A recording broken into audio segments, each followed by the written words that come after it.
Hello boss వినుండ్రి జరా biker cinema full story review చెప్తా జరా వీడియోని లాస్ట్ దాకా స్కిప్ చేయకుండా చూడురి. హైదరాబాద్ దగ్గర ఒక చిన్న రేసింగ్ ట్రక్ ఉంటది. అక్కడే కథ స్టార్ట్ అవుతుంది. విక్కీ అంటే విక్రమ్ నారాయణ్, అంటే ఈ సినిమాల హీరో శర్వానంద్ ఒక కూల్ మైండ్ ఉన్నోడు.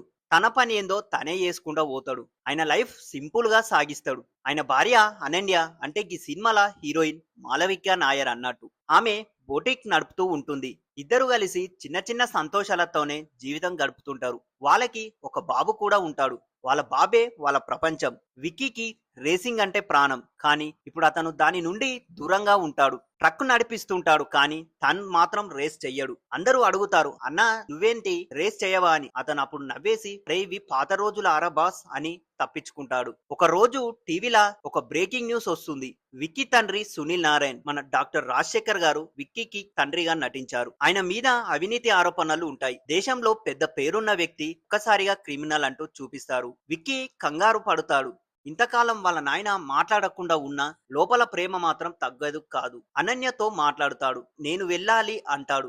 ఆమె కూడా సపోర్ట్ చేస్తుంది. ఇక్కడి నుంచే అసలు స్టోరీ స్టార్ట్ అవుతుంది. ఒక టైంలో విక్కీ దేశంలో టాప్ బైకర్, నేషనల్ ఛాంపియన్ కూడా. అయితే రేస్ ట్రాక్ మీద అతను అంటే ఫైరే. అందరూ విక్కీ అంటే విజయం అంటారు, కానీ ఒక రేస్ లో యాక్సిడెంట్ జరుగుతుంది. అతని బెస్ట్ ఫ్రెండ్ కూడా చనిపోతాడు. ఆ రోజు నుంచే విక్కీ పూర్తిగా బైక్ ట్రాక్ ను మిస్ అవుతాడు. అదే టైంలో తండ్రితో గొడవ అవుతుంది. సునీల్ నారాయణ్ చాలా స్ట్రిక్ట్ వ్యక్తి. గెలవాలి గెలవాలి అని ఆయన మీద ఒత్తిడి పెట్టేవాడు. విక్కీకి అది నచ్చదు. నాకు నా జీవితం ఉంది నానా అని అంటాడు. అలా ఇద్దరు ఒక రోజు దూరం అయిపోతారు. ఇప్పుడు ప్రెజెంట్ లో విక్కీ తన తండ్రి దగ్గరకు వెళ్తాడు. మొదట ఇద్దరు మాట్లాడుకోరు. అలా కాసేపు టెన్షన్ సీన్. విక్కీ ఒక మాట అంటాడు, నువ్వు నా నాన్నవి నాన్న, అంతే సరిపోతుంది. అక్కడే గార్డియన్స్ కు మస్తు గూస్ బంప్స్ వస్తాయి. మరి ఈ సినిమాల గంత సెంటిమెంట్ ఉంది.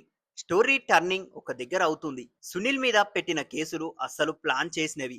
ఒక పెద్ద కార్పొరేట్ గ్యాంగ్ రేసింగ్ ఫెడరేషన్ కు కంట్రోల్ చేయాలని చూస్తుంది. అప్పుడు విక్కీకి అర్థమవుతుంది, ఇది కేవలం ఫ్యామిలీ విషయం కాదు, ఇది ఒక పెద్ద గేమ్ అని.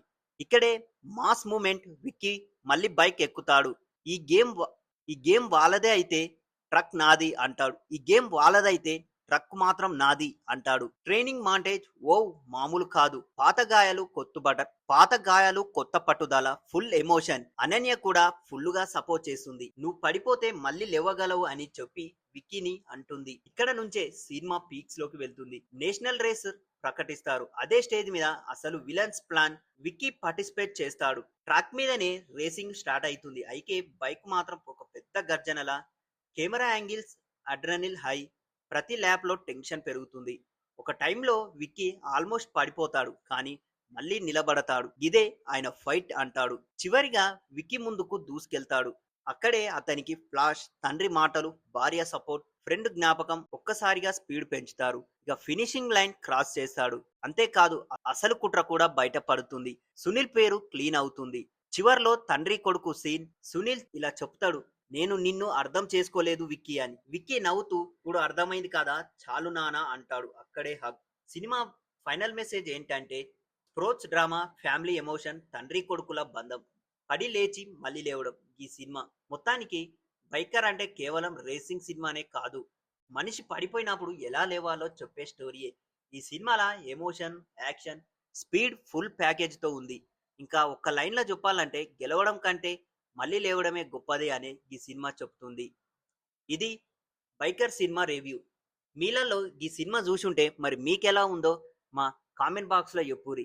మరిన్ని మూవీ రివ్యూలు మరియు తెలుగు సినిమా ఎనాలిసిస్ కోసం మా 70mm పోస్టర్ ఛానల్ని సబ్స్క్రైబ్ చేసుకోండి.